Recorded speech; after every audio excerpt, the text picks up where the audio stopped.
Good afternoon once again, ladies and gentlemen. On behalf of CueSports International, OB, and Kamui, we want to welcome you here to the 22nd U.S. Bar Table Championships. This is the 9-ball final championship match, Shane Van Boening and Danny Olson. Shane is in the hot seat. Danny comes all the way from the left side, having been beaten by Shane in the hot seat match last night. So I think it's appropriate that they get another crack. And true double elimination here in a race to 9. Danny has to win both sets to be the champion. If Shane wins either set, he is the champion. And I'd like to welcome my good pal Brian Butler back in the booth with me. How you doing today? I'm doing well. Thanks. Good. Good afternoon, everybody.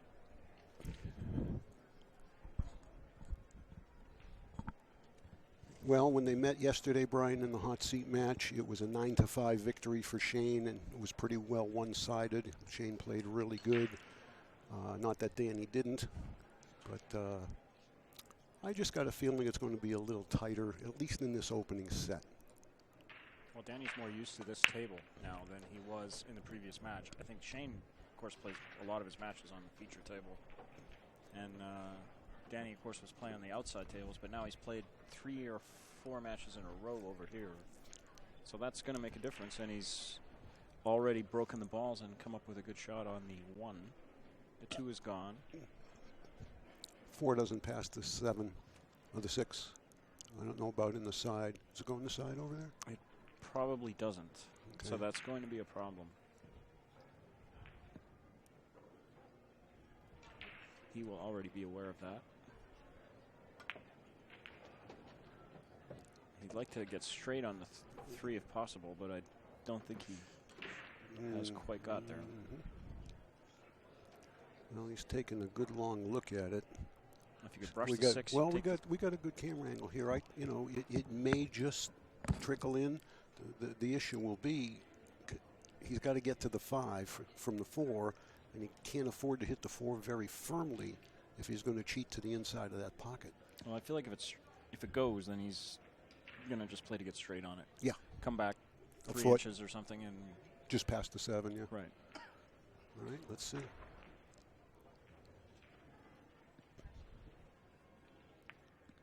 Clearly, he thinks it goes. Yeah, and the fact that he's close to the 4 ball will also help him see the whole pocket, or as much of it as he needs.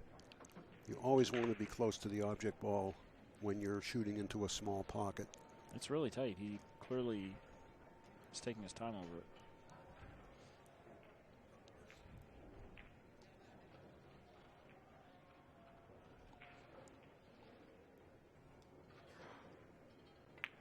Oh, good eye. Nice to have those 22-year-old eyes, huh? I wouldn't know. Yeah. I've needed glasses my whole way, but he landed pretty good on the 5. It'd be nice to go inside English around the 6 here. Yeah, my concern would be coming too far, though. Indeed. I wonder if he can risk coming on the other side of the 7, Okay, low left. I was going to say the other option is to come back. Okay, Even above the side pocket would be fine. Right, you got to take the side out of play if you go that way. It looks like he's cueing low left. See how he plays this. If he does come around, he's got to be careful. He did go around, collided with the 6, and he's kind of out of line here. Probably still has a cut to the corner. And he's got an option of a safety, which is an easier shot, but you're letting Van Boening shoot it. So I wouldn't be inclined to shoot here because I don't want Shane to shoot. Yeah, like anything. I think you got to shoot too. And if you don't like the cut, you could go cross corner, bring the cue ball back a little two-way shot, but I think he's seeing the ball well enough that he's not afraid to take this on. Swish. Good shot. Oh, you bet it was. Now he played it. I'm not sure if I'm not sure he really was planning to hit the 9. I think he was going to go back and forth. I don't know. I think he knew the 9 was there, and I think that was really just let's make the ball. Yeah. Regardless, I'll take what I can get. Right. He made the shot, which is the important thing, and now it's going to be 1-0. Shane hasn't shot yet. He could not have asked for a better beginning.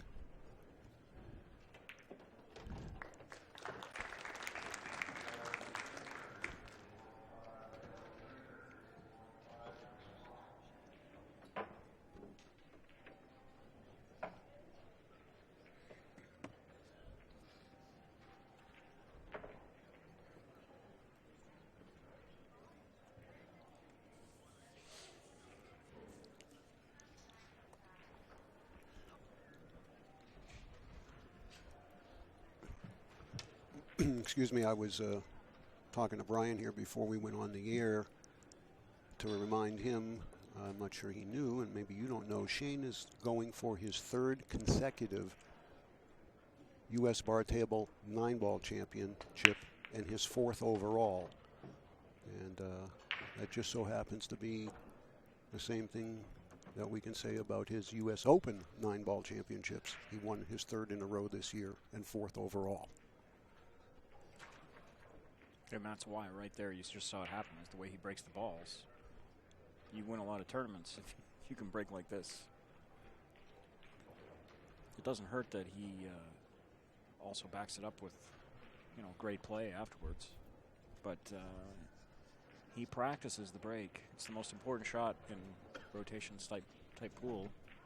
He practices it the most, and so should we all.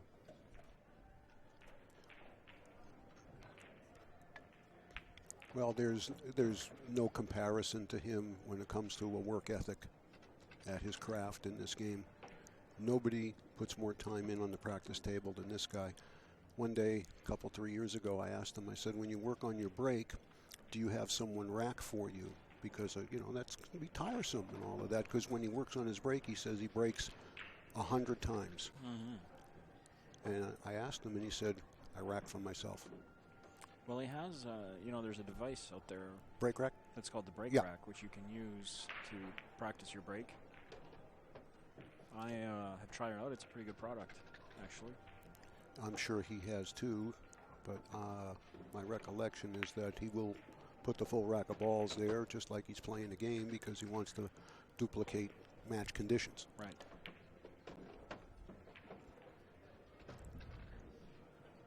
We got a great crowd around this arena.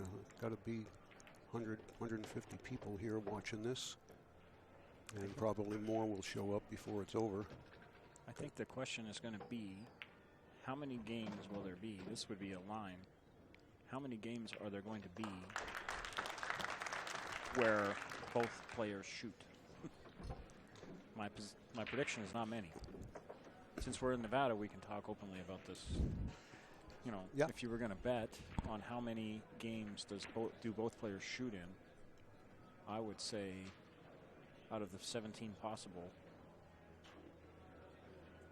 over or under 4. 4 or 5. Yeah, that's what I was thinking, 4 or 5, and that's if it goes all the way. Right. I mean, if we look at it as a percentage of whatever number of games are played, 20% maybe. For these two guys. Yeah, for these two. That's the factor. They both are breaking really well, so that's the question. That's something we can keep track of maybe. So far, there's been none. And we're 2 games in.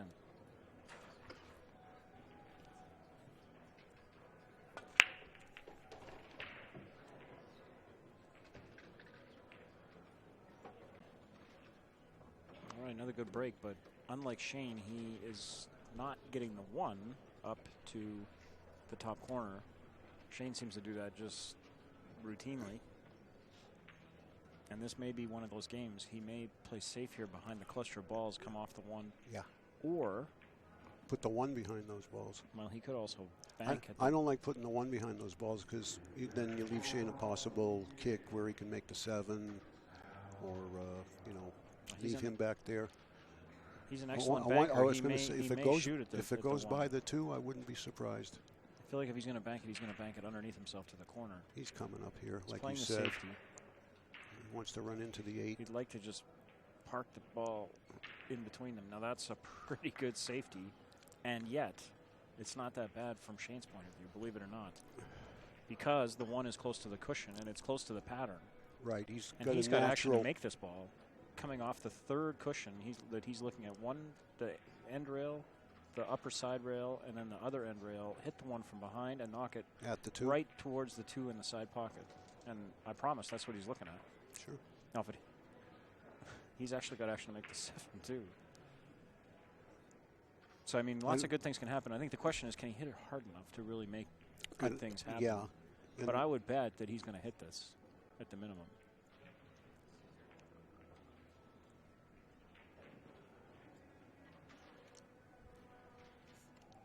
The fact that he's so close to the short rail, which he's going to hit first, it adds a little bit of difficulty in judging the angle it's going to come off at. So he has to allow for that, and obviously he can and will. So what do you see? It just past the side, Brian? Well, the trick is missing the side. Right. If he misses First the diamond. Side, first the diamond. one is almost right in the way Yeah. of the pattern coming out, almost wherever he doesn't, almost wherever he lands. He'd have to be really unlucky to go around the 1. That's the only possibility, is to go right around it. Yeah. Coming inside it, I don't think it's going to happen. Whoop. Too full. Well, No pocket. Yeah, he's got by the 5, doesn't he? I'm not sure. Steven will give us that camera shot over on the right. We can see if it'll pass the 5. Thank you, Steve. Not quite. Looks pretty tight if at all, and I don't know if we take this on from here. Well, he's got a safety to put him back behind the 4-6. Thin it and go back there. He could actually bank the ball, come with the straight back under to the upper right-hand pocket. It's not absurd from where he is. I promise he plays excellent bank pool. I've seen him practicing. Oh, we saw him shoot a really tough straight back bank in one of the last few matches. We saw him play at a crucial time. But I think he's going thin into the 8 here, 1 cushion. He's coming, yeah. Did he hit this hard enough? No. It's not bad, actually. The fact that he hit it a little softer kept the 1 from landing in a spot that makes it easy to hit. And Shane's actually going to the jump cue.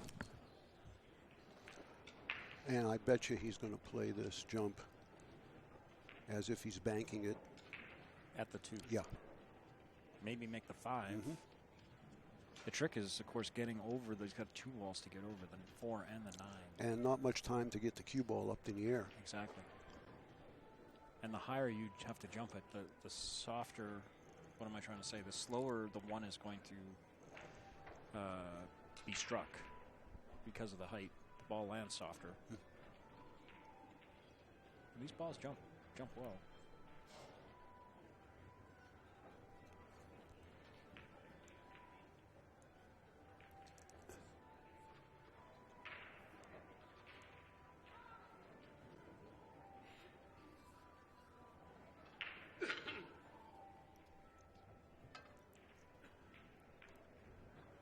All right, he's abandoned the jump cue because he doesn't want to not get over and give him an open. And he doesn't want to. Yeah, and he doesn't want to disturb that cluster. No, so his 2 alternative, rails. he's coming on a kick 2 rails, trying make to hit the 7. He's going to try to make the 7 with the 1 or the cue ball. That I like. Yep. And hitting just above the side pocket is not a hard shot to gauge.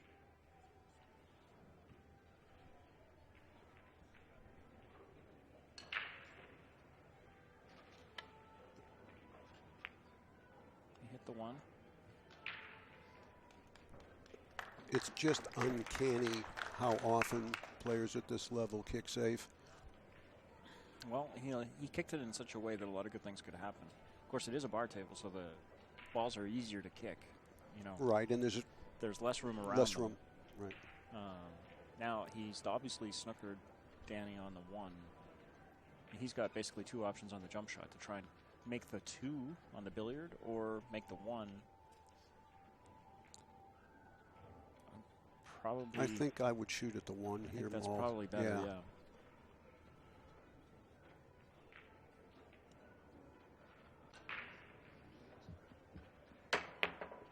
Okay, he made the 2. He made the 2. He made the 7. 7 He and made the the 1, and he's straight in on the 4 in the corner. He made more balls in that shot than he did on the break. And I'm sure if we go ask him, he'll say, I played it. Well, I think well, he knew that was a possibility. Yeah, right. All of those things could happen. So, you know, you make a good hit. I think he may have been playing the 2. So maybe so. But this actually, I mean, almost couldn't have come out better. You notice the thing that he did there.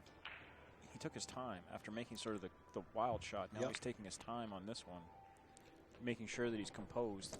A lot of players, especially young players, will rush into that shot, and you know they get kind of excited by what just happened, and that is something to bear in mind. You know, he's a young guy, but he's been playing a long time, and he's clearly very experienced.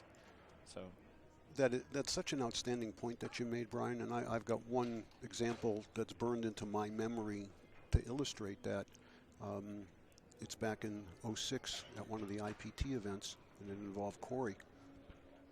I'm going to let Danny play this out here, and then I'll finish that story. Well, it's a little tricky to get on the 6, so we'll just see how he does. He'll probably go forward, I think, around. Yeah, it looks 3 rails soft here. He's got to hit a good speed. This looks a little firm. Yeah, it's too firm. Way too firm. He looks up in the sky. He knows it. He's shaking his head.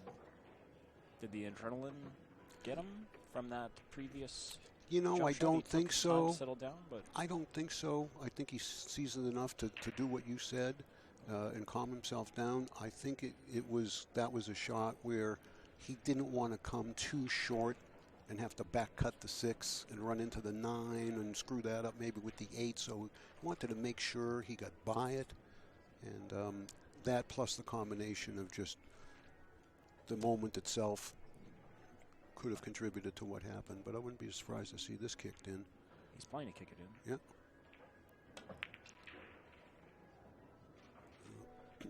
Well, he's going to get punished. Yeah, and while Shane takes care of these 3 cookies here, let me just finish up quick on that story. Anyway, it was the first big IPT event, not the King of the Hill one, but the first one was at the Venetian, and it was pretty deep in the event. And Corey is, I actually forget who he's playing, but it doesn't really matter. And Corey had some type of impossible jump kick combination, you know, trick thing that only he could do.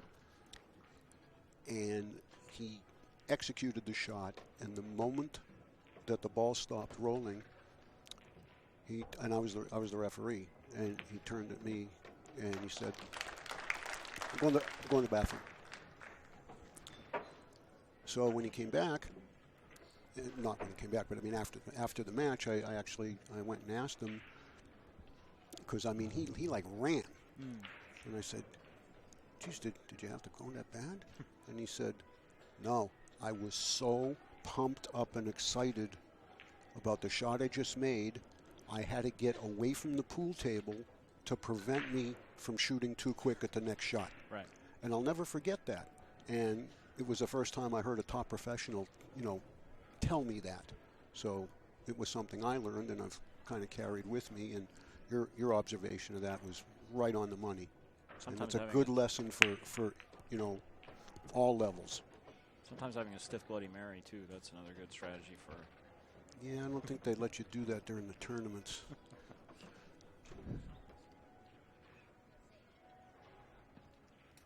Well, Danny's going to get punished even more, because this is another Shane special when it comes to the way that the balls have come out after the break.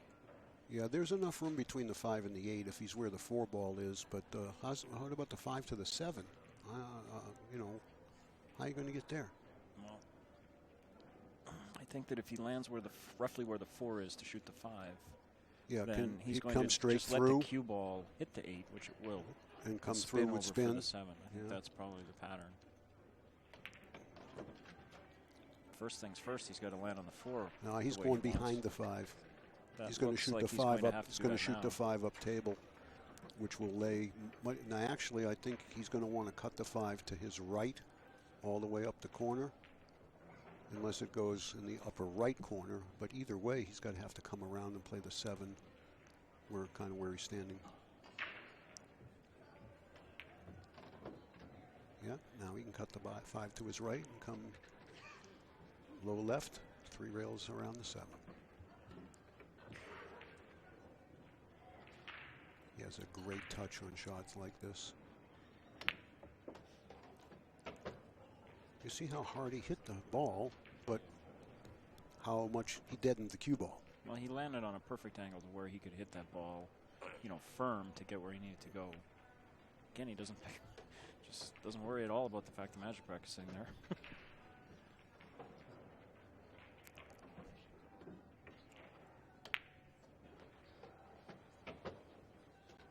But he's very comfortable. I mean, he's like you say, he's won this tournament the last 2 years in a row. He's very comfortable out there, and he's very comfortable on the bar tables. Like, you know, a lot of these American players, they grew up playing on them. Yeah, Danny's already paid the 2-game penalty. That's right. So like I was saying in one of the earlier matches. This is groups of 2, so now we're into the 3rd group of 2 now, right? Right. And Danny needs to sweep. In order to level the match back up and get back on serve. If it stays the way it is, Shane is going to win.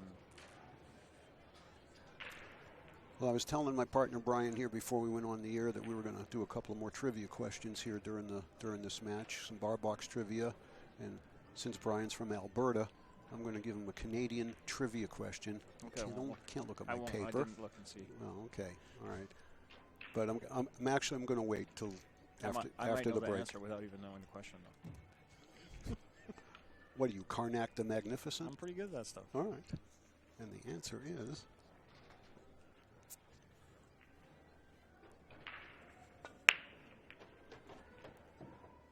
Okay, now he's got the one where he wants it.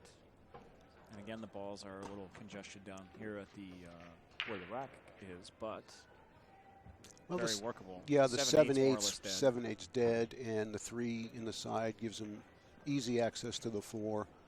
Any angle on the 4 will get him to the 6. So really the key now is getting on the 3 in the side, kind of straight in. If he's got any angle, he'll probably go with a little high ball, I think, here, and run the cue ball off the top cushion.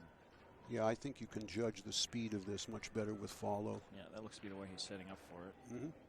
Just don't overamp. Oh, missed it. How does that happen? I think because of exactly what you said. I think at the last minute, excuse me, his brain told him, make sure you give it enough. And maybe by doing that, his Q-tip veered off the target on the cue ball a millimeter. Must have been a little straighter, too. I think he was at the last second worried about falling the one ball in, maybe. Maybe so. He overcut it a touch. It's easy to do. Yeah. It's also Especially easy to sit up here and second guess it. Well, yeah, I know. And the diamond tables are, you know, that much less forgiving than most bar tables. The safe that Shane is coming with, he kind of got away with one there. He didn't plan to wreck on the 7. He was trying to go around it, and yet the cue ball continued rolling, and he's snookering Danny with the 3 ball. So he is in trouble here. It's going to be hard to kick this safe. He's thinking about jumping, or he's thinking about massing. I think he's thinking about going to the left of the 5, but I don't know if he can.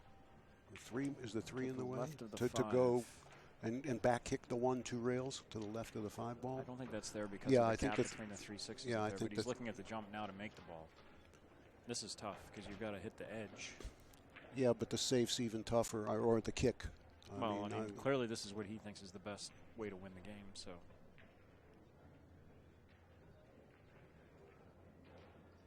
I'd like to see him make this. Come on, Danny.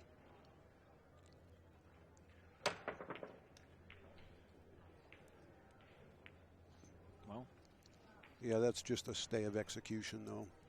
He'll take that, though, I promise. Well, he'll take it because he's going to come back to the table, one way or the other. He may not like it, but he didn't sell out. No, the billiard on the 4, I guess, is not really that good, but it's. Can you get the cue ball down under the 5? That's what he'll probably try if he plays safe. Yeah. He's curious because he looked at it kind of the other way. No, he's kind of. Well, I think he's looking at where the 1's going to go off, because it's going to kiss off of the 6. And probably hit the back of the 4, in which case it would probably stay there or go in, which would be a problem. Maybe it's going through the gap between the 4 and the 8. It's not the easiest shot there is. No. If he goes between the 6 and the 3 with the cue ball and plays some English, there's a danger of a scratch.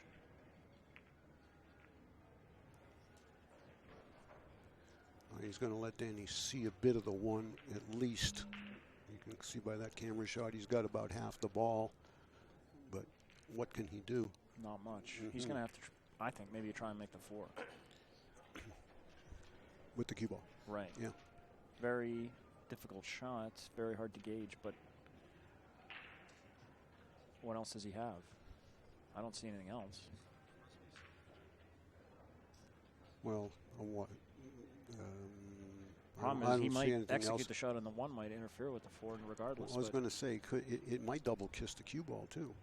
This might be just a blast, actually. I guess I'd try and make the 4. Because what else do you have?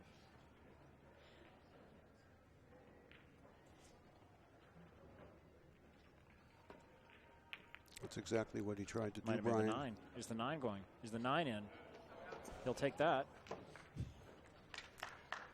And unlike some of the other players we've seen, there was no apology. There was just a smile and a fist pump. But I think he kind of did it sarcastically. Yeah, he absolutely did. But, hey, he made the kick. Good things can happen, and they did. All right, for all of you folks north of the border and all of you other Canadians sitting in nearby vicinity, here's a U.S. bar table Canadian-based trivia question. 3 Canadians have won a division of the U.S. bar table. Who are they? Answer after this game.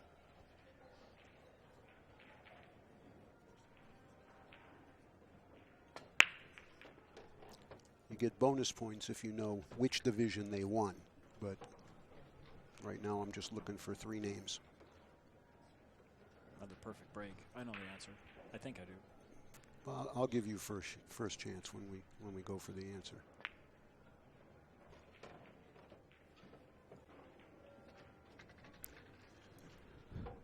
This looks like it's going to be a pretty easy break and run out here. Laying on the 4 really was the hard part of this rack. Just tap the 6 an inch. Didn't even have to. Yeah. I guess really the only drama is can you get from the 6 to the 7, but how much drama is that? Excuse me. I believe he can go right around the 8 without any trouble.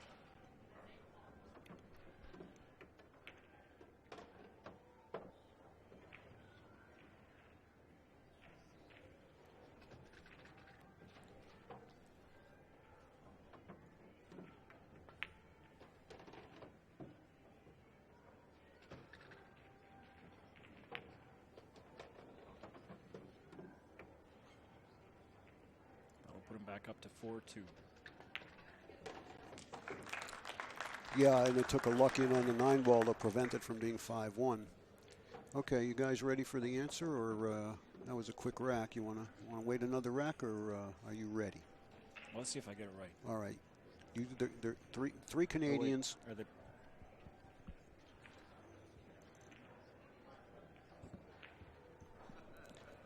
Before we do that, we're going to remind you once more that OB is the official cue with the U.S. Bar Table Championships, and Kamui is the official tip of the USBTC, and I love our new logo there, the stars and stripes. And we don't want to forget either about our great host here, the Grand Sierra Resort as well. So anyway, Brian, okay, you're up. Give me 3 Canadians who have won a division of the 9 ball. Of the U.S. bar table. All right, I'm going to go with Stan Tarajo, won the 9 ball. That is correct. I'm going to go with Edwin Montal. I don't have that as one of my answers. That was a guess. I don't think Edwin ever won. I think he got to the finals a couple of times. And I'd have to go with John Mora and Alex Pagulayan. You would be right about Mora. You would not be right about Alex. I don't think. But I have records to check. Well, who do you have as the 3rd one? Well, I'm going to wait until make sure I don't owe you an apology first. So We'll check Alex first here. And you are right. What am I right about? Alex. Oh. So there are actually 4. And I'm on 1 foul for a lousy question. Oh, the question was good. Well, I mean, yeah, but I'm supposed to know the correct answers, aren't I, when I ask the questions? That's only a small part of trivia. Who else did you say that I said was Edwin Montel? I don't think he ever did. Yeah, I don't think so either. I know he came second a couple of times. Okay, so there are 4. So it's Alex, John Mora, Stan Tarango, and Jason Klatt. Oh, of course. Did he win the 10-ball event? Klatt won the 8-ball 2 years ago. Stan won the 9-ball in 2012. John won the 8-ball in 2011, and Alex in 2010. So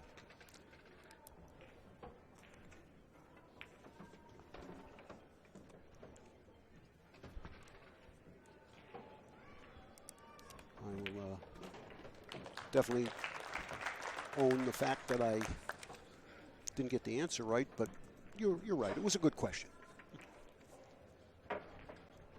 We had another Canadian just lose out in the Welsh Open. I mean, I don't know if he's kind of a dual citizen, China, Canada. Marco Fu. Oh yeah, yeah. I think he lost this morning.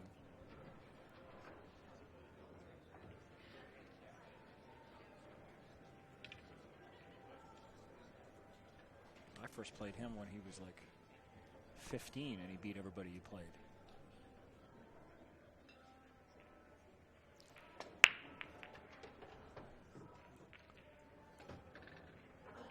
All right, a little congestion here for SVB.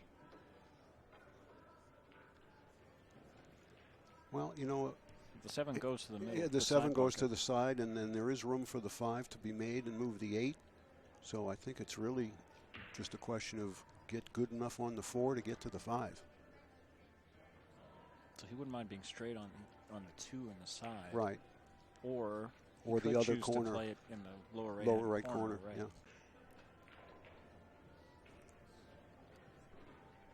Looks like he's coming back. Playing to get it straight. Came too far. But it's very workable. Sometimes when you come when you're playing to be straight, you're better off going a little too far and being able to go to the top of the table and out, rather than if he had not come far enough, he'd have traffic. A bad situation. So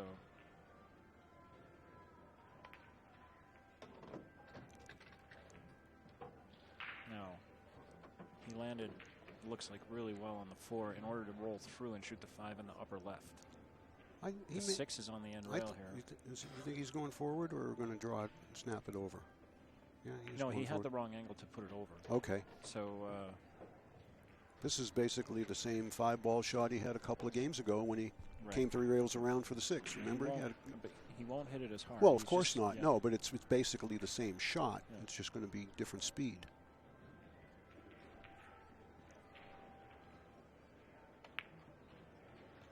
No problem. But he needs angle in order to get on the 7, and he's not perfect here. No. Does he need to go rail first? Rail first, I think, is the choice. It's touchy because the cue ball will be going across the front of the 7. He's going to have to execute this well if that's the way he chooses to play it, and I think he may even go right at the 8 if he plays it rail first. I'm not sure he can get underneath the 7 that way. And Shane is one of the best rail first players I've ever seen. I've seen him make incredible rail first shots. He's lining up ball first. Yeah, is he trying to punch it? He's going to pound it with center left. All right, well. That's enough. Barely. Yeah. Barely got there. If that had had just a little bit more strength, it would have snookered him. Low left here. Long rail, short rail, and straight out at the 8. Draw right in the side pocket is the only kind of danger here. Missed that. Perfect. Well, not quite perfect. Probably good enough for this guy.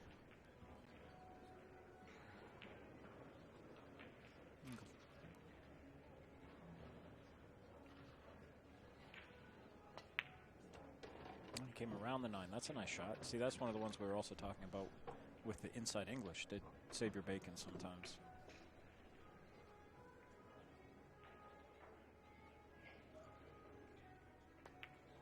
Yeah, he's actually, in the last just year or two, started to really make a lot of use of that low inside ball. Early in his career, he didn't have that as that big of a weapon in his toolkit. But he certainly has perfected it. Like I say, it's a shot that should be practiced.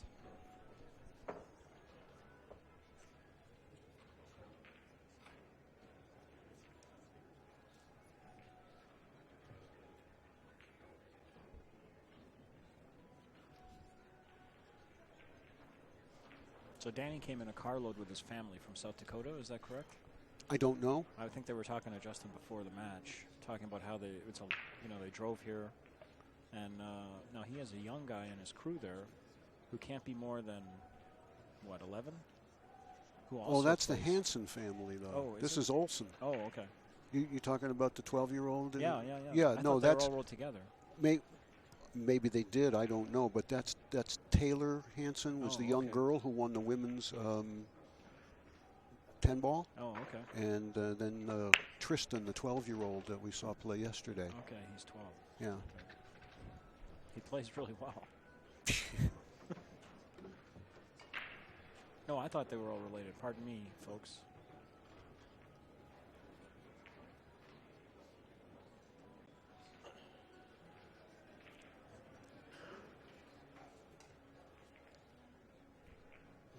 I think he can kill the cue ball enough here to be able to play the 3-7. But the danger with the 3-7 is making sure the 3 doesn't go, or you've got to play to make both of them and get shape on the 4, and that's not easy either. I think he might come down. I like the 3 in the side. Yeah, I like it in the side too, Brian. That takes the 7 out of the picture, and it allows you 3 rail position to the 4. Okay, well, he played a smart way to do it is to come down and play the 3 on the right-hand side, knowing that if he ran too far, which he did, that he would have it either in the left corner or the right corner. Now, unfortunately, he also ended up a little bit bothered by the 7 that's hanging. Yeah. So does he? He's going to have to punch it over, I think. Yeah, it's a punch shot. The side is kind of, the left-hand side pocket's kind of in his way a little bit. So he's going to have to avoid that. This is going to be a good shot.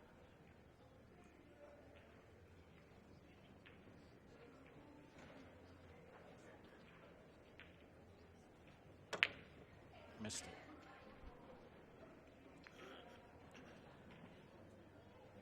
Missed it and left it. Yeah. Well, it was never easy, but it was the kind he needed to get.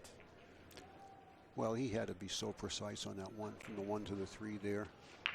But this is the pressure that Shane puts on you. Of course. Because he forces you to take shots that you might not want to otherwise take. Because you've got to get them. Yeah.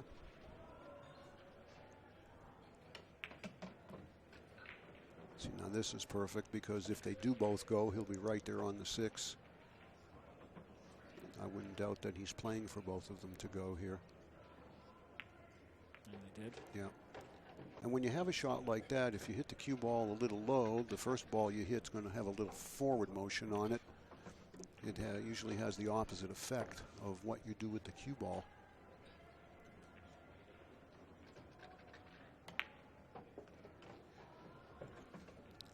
He's just too tough, Brian. He is just too tough. Well, he's going to take a 6-3 lead. He's going to have the break. So far in his games, I don't think he's had a single one that he hasn't broken run out yet this set. And he's won 2 of Danny's. And there's been and that one for sure and maybe 2 games with multiple innings. Both of them were on Danny Olson's break, and both of them he lost.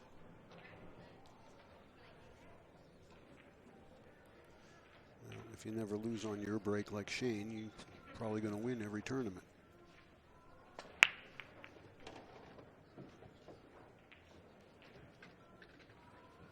Well, we could just rewind the tape and show you one of the earlier racks, because it looks exactly the same. Yep. There's just nothing hard here at all.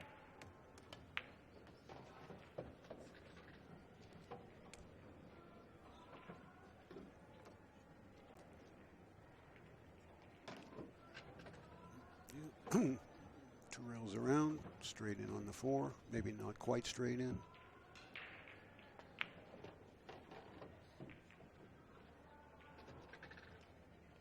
Now he's got to go over. He's got to go over and back now, or play the 5 in the same pocket, and I think that's good too because of where the 6 is. Well, where he put his cue, I think, is where he wants to end up. So he's just going to go back and forth across. I think Ken. Well, that's what I thought at first too. Well, it lies natural because it's a thinnish cut on the.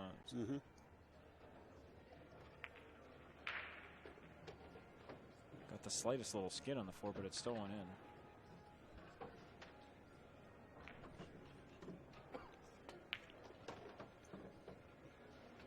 Doesn't want to be straight.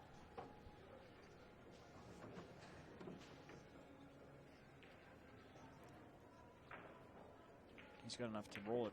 Oh, he had enough to punch it out. Okay, so that's fine.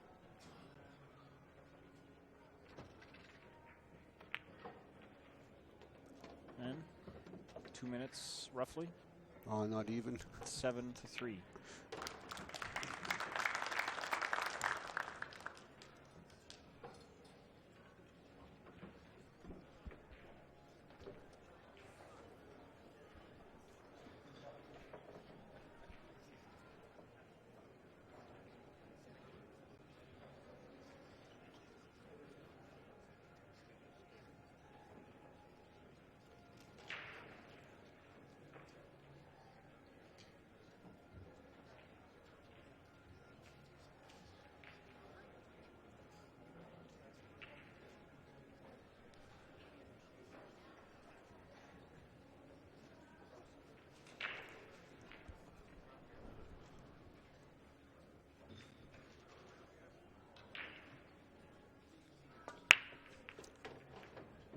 Should this end after this, excuse me, this set, I believe Bill Stock, who's representing CSI for the rest of the week, will be awarding the champion's plaque to SVB.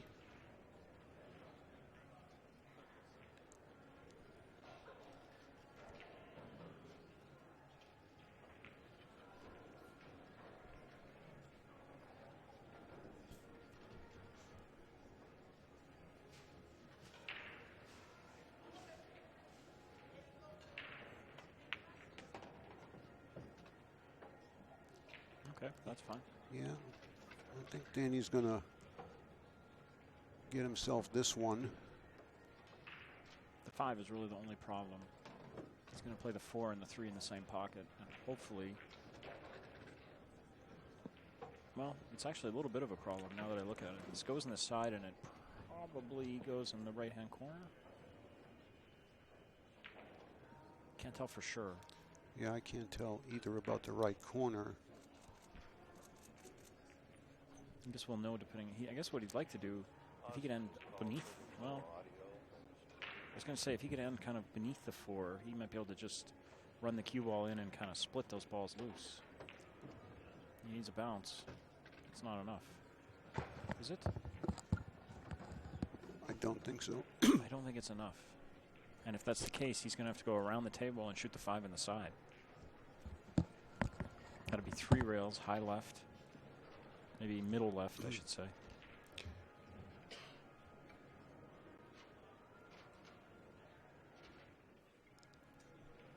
No, he can't do that either.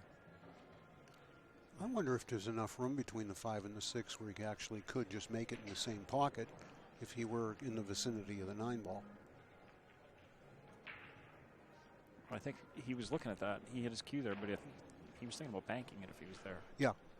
I thought about that too. Bank the 4 and shooting the 4 off the 5 isn't ridiculous here if this was a valley table.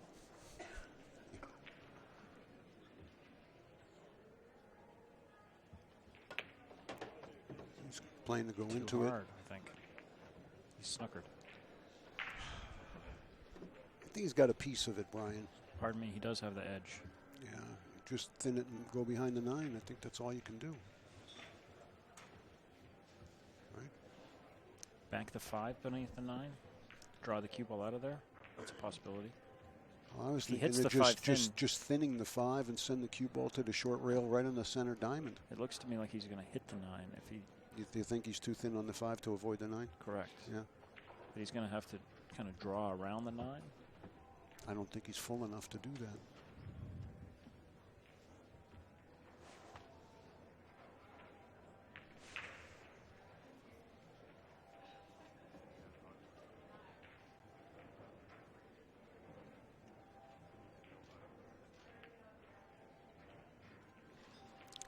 Well, that's looks like a good shot, but it isn't because rail first. This is almost a hanger for Shane. And he'll just let the cue ball probably go around the table and end up straight in on the 6. But this is a hanger for a lot of people, quite frankly. This is not a good place to leave it. Right. And he's lost another game on his break, Danny. Yeah. So it's looking like the end. Because well, it's Shane's Shane break, and he's been playing 6-ball. He hasn't not won a game on his break that I've seen in 2 matches. It's 8-3.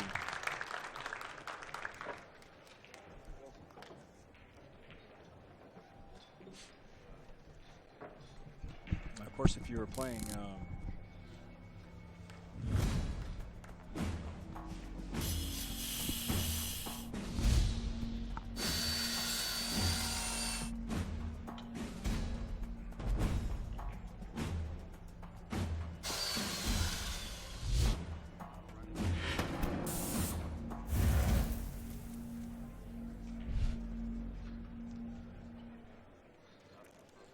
on the hill for the championship.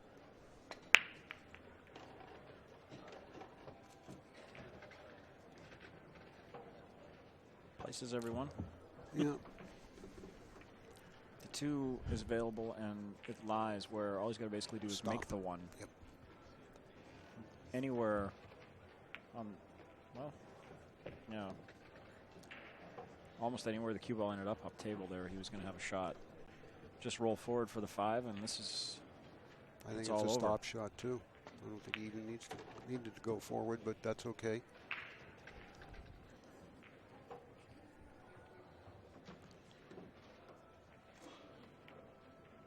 He's an amazing 9-ball player.